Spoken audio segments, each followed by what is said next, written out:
comme un goût de... Il y a comme un goût de cendre dans ma terre, des espoirs calcinés et des rêves incinérés. Peut-être le climat qui brûle, peut-être l'appétit dévorant des plus puissants. Il y a comme un goût de peur chez les enfants. Les petites filles étouffent des cris derrière les maisons. Et les petits garçons sur le chemin de l'école sont dépouillés de leur courage naissant.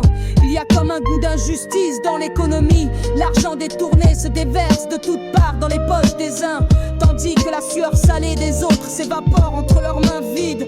Il y a comme un goût de dictature au sein des démocraties. La même main invisible qui choisit chacun des candidats.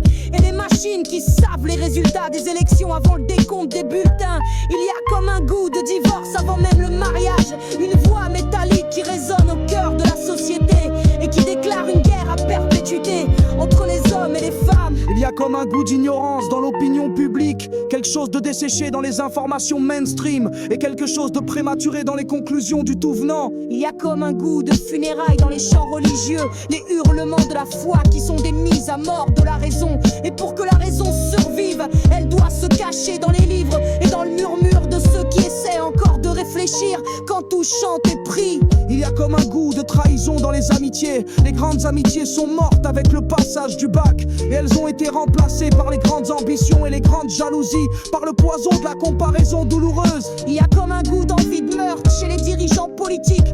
Chaque fois qu'ils entendent qu'une intelligence éveillée entreprend de s'exprimer sur les choses de la nation et les choses du peuple, parce que eux, ils ont prospéré sur le sommeil et l'ignorance des masses.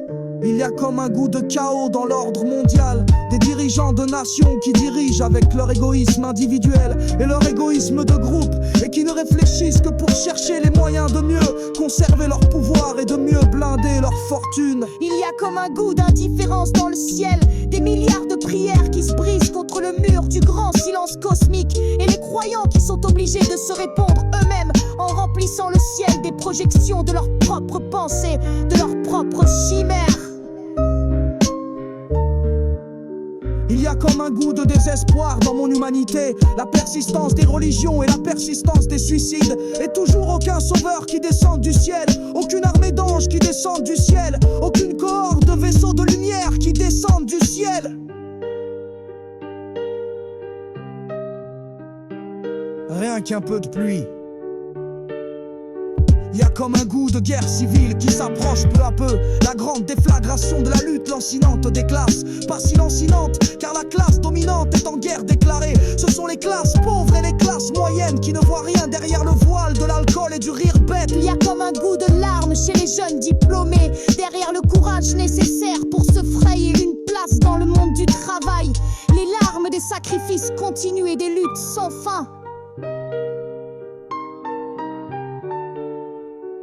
Il y a comme un goût de solitude chez les jeunes femmes, conditionnées comme des femmes fortes, mais réduites à des fragmentations psychologiques et à des raideurs psychologiques qui les rendent impropres à des relations saines. Il y a comme un goût de résignation chez les activistes, le peuple qui ne se lèvera jamais comme un seul homme, aucun mot d'ordre qui ne soulèvera quiconque par la seule force de sa pertinence. Tandis que l'abrutissement trouve un écho sous chaque toit, et dans chaque profil il y a comme un goût de révolte dans le rap, la seule musique qui regarde en face les problèmes les plus importants et qui refuse d'annoncer les mêmes âneries que les autres musiques destinées à faire tourner les reins et à faire sautiller les seins.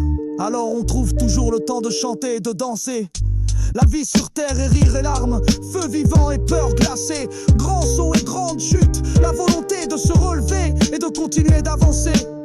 La grande promesse vient de la vérité elle-même, l'esprit qui ressort de tout cela grandit et toujours pur, des nuits de tristesse et des journées de travail qui font fleurir de nouvelles idées et de nouvelles actions. Des temps de bonheur qui se dilatent au fur et à mesure en gagnant du terrain sur les revendications de la souffrance.